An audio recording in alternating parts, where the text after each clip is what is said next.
Good morning, it's Thursday the 22nd of December 2011. Chris Reardon with today's United Kingdom talk.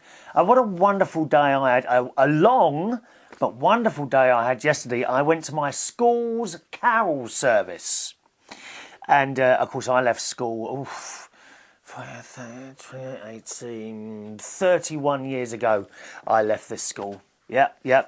Bit of a long day. I left the house at about 10:15 in the morning, walked over to the Bracknell train station, got the train there at nearly £18 to go in and out of London. I'm not even right in the middle.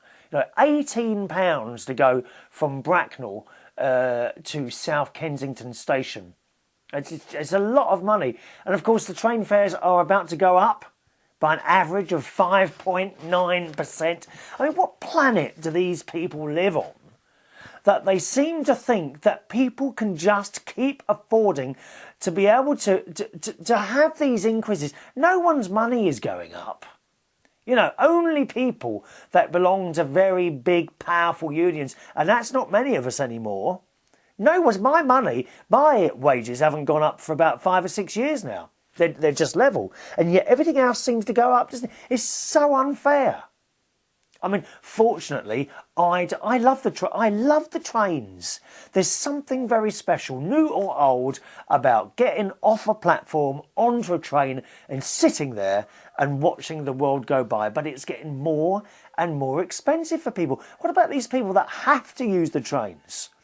A season ticket from, I believe it was at Red Hill, which isn't far from London, to London and back annually is £2,500. And where do people find that? Well, do they take out loans, to buy these season tickets? It's so expensive to go. And every year it goes up. Usually, when the Labour government were in, the price of the trains was going up more than the rate of inflation.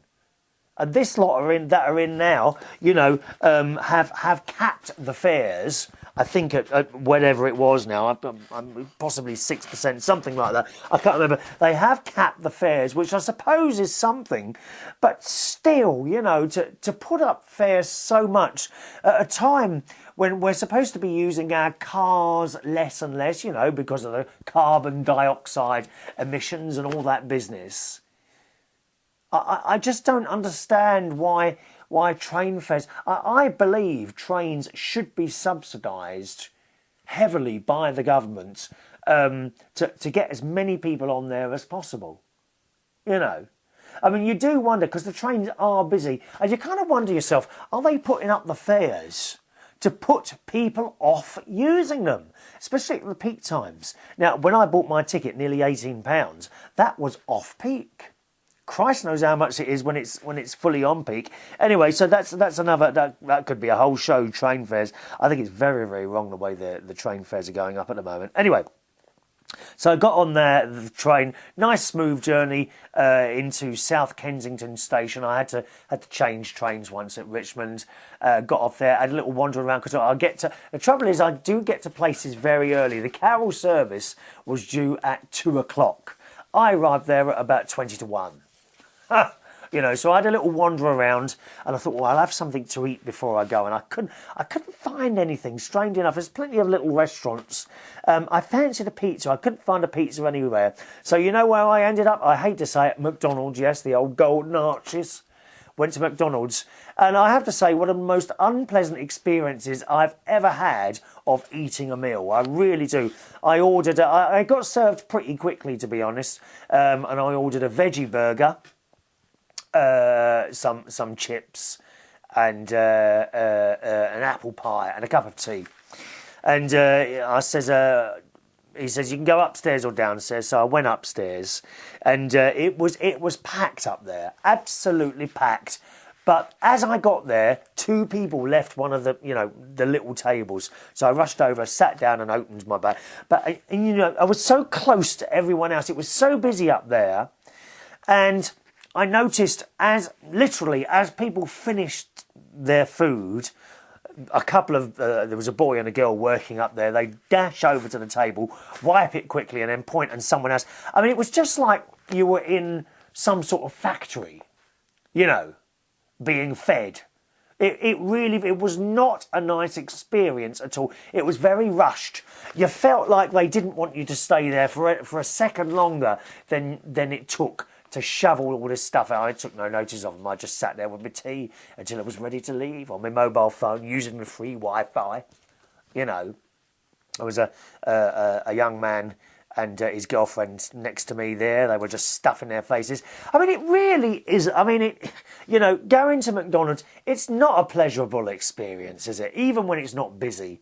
You sit there and you shove this thing in your mouth. Do you really enjoy it? Is it really that nice? I don't think it is. I had the veggie burger because I'm a vegetarian. I have been since March. Before that, I used to have burgers and, I don't know, Big Macs and cheeseburgers, I don't know, apple pies. But actually, you know, you eat this stuff, or I eat this stuff. And when you finish it, you're thinking, well, number one, I still feel hungry. And number two, I really didn't enjoy that. Why did we go there? It's completely different if you go to a lovely fish and chip shop, or perhaps a carvery or something like that, and you sit there and you have this great big meal for almost the same price as a burger of chips, and you feel satisfied afterwards, don't you? Do you actually feel satisfied after a Big Mac and chips? Do let me know. My email address is chris@unitedkingdomtalk.co.uk. All right, so I got there early, had me McDonald's, and I wandered off to the church. Got to the church. It's a massive church. Have a look at on the internet, some pictures on there. The Brompton Oratory in Knightsbridge. Okay, massive, massive church it is. Went in there, or is it Kensington or Knightsbridge? One of the two. I can't remember what it's classed as now. Anyway, one of the two.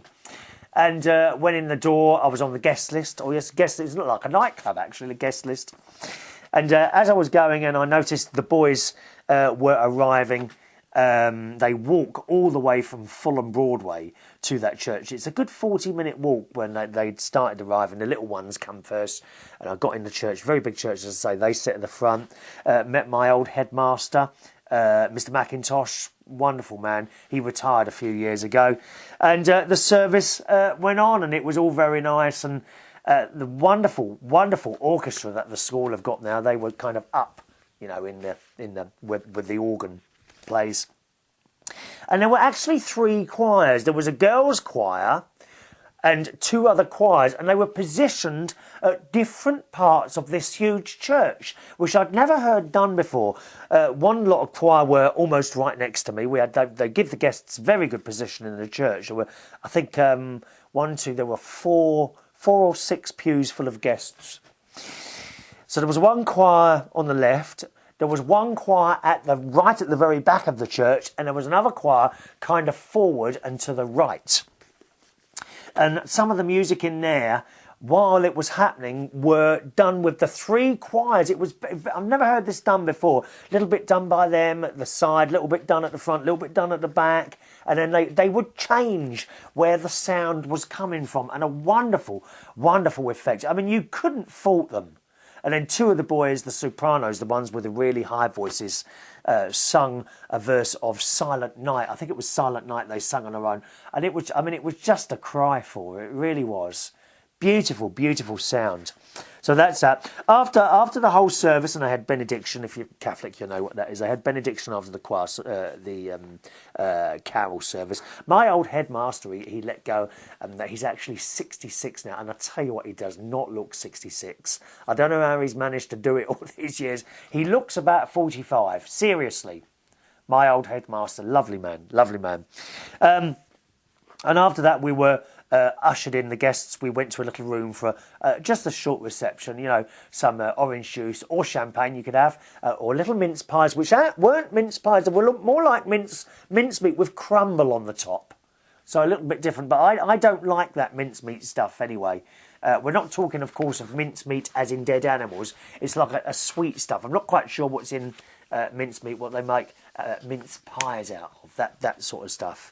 So it was a bit different, but as I don't like it, I didn't have any of that. Had a little chat with a few other people, and do you know what? While I was standing there, I suddenly became aware that I was very badly dressed for the occasion. You know, I turned up in a pair of dark jeans, okay, and actually this grey T-shirt that I've got on at the moment, I had that on, and a black, like, puffer jacket.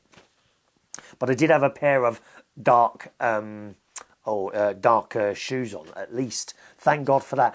Everyone else, and I mean everyone else, was in trousers and they had shirts on. Most of them had a jacket and a tie on as well. And I thought, well, if I go next year, I'm going to have to do something about that, dear. I was so badly dressed, it was unbelievable. And that was it, really. And I left there, I don't know, around about 3:45 and got the train home. And my mate, Ronnie, he had come to visit that day.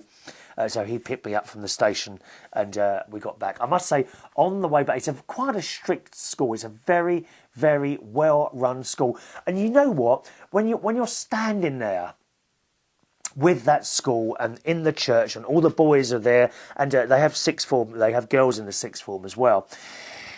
So well behaved. And when you see some of the children on the television, on some of these shows like the Jeremy Kyle show and that, it's a different world. I mean, it really is.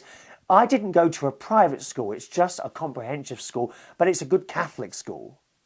And I think that's what it is. It's just the way that the school is run, and the children that they turn out are second to none. And if they step out of line, they're told.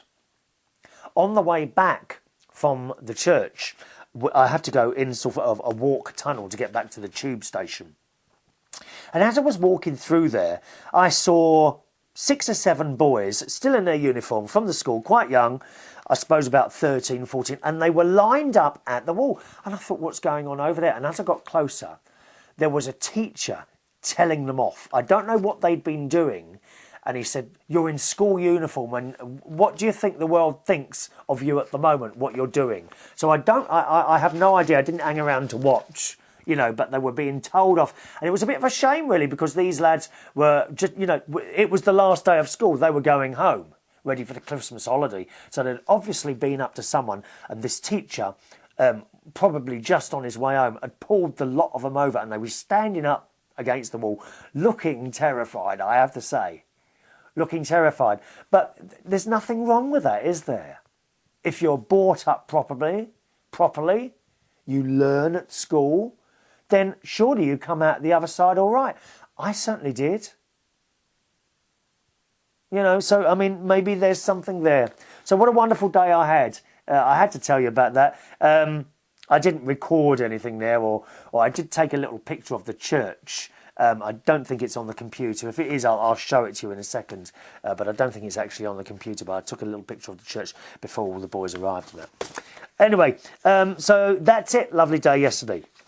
A couple of emails have come in from Moon Monkey 72, who writes on the subject of me getting that ticket the other day for accidentally stopping in a yellow box. Tell them your car stalled and it took 5 seconds to start again. You know what, Moon Monkey? I can't do that sort of thing. I can't lie. I really can't. My mate Ron, he's very good at getting money back for all sorts of things and complaining. I find it very... You can either do that sort of thing or you can't. I find it difficult to do that. Moon Monkey also says, on the subject of the EU, he says, United Kingdom and the Gestapo are still fighting and we are losing against the EU laws. You could be right there, Moon Monkey, but judging from some of the news stories on Tuesday night, and I was listening also to a radio programme on Monday night on the way home from work about this whole German English thing, that the English hate the Germans, or some of the, not all of them, so a lot of the English or some of the English hate the Germans. It doesn't actually work the other way. The Germans, according to this radio presenter, what was his name now? Can't remember. Quite a good bloke who's on Mondays. He was saying that when he's been to Germany, it might have been a caller, someone ringing in, that's right. When he's been to Germany, the Germans actually quite like us. They do like us.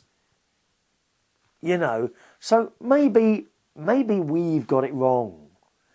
And he was saying it's actually that we're not talking about even, we're talking about the German people here, not the politicians, okay? The German people actually quite like us, and I do wonder, that Merkel woman, I quite like her. I don't know why. She's got something about her that I like. I don't like the French guy, Sarkozy. I think he's got well above himself.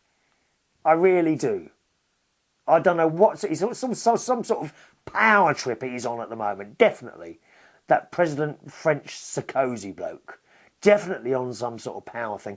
Other people would say, of course, that Germany are still trying to run Europe. Yeah, I mean, I think that a little bit as well. But I don't know what to think about the whole thing, the Europe thing. What do you think? Let us know. Email address, chris@unitedkingdomtalk.co.uk. No time for emails today, did we? Anyway, I'll see you on the next show. Thanks for watching and listening. Bye-bye now.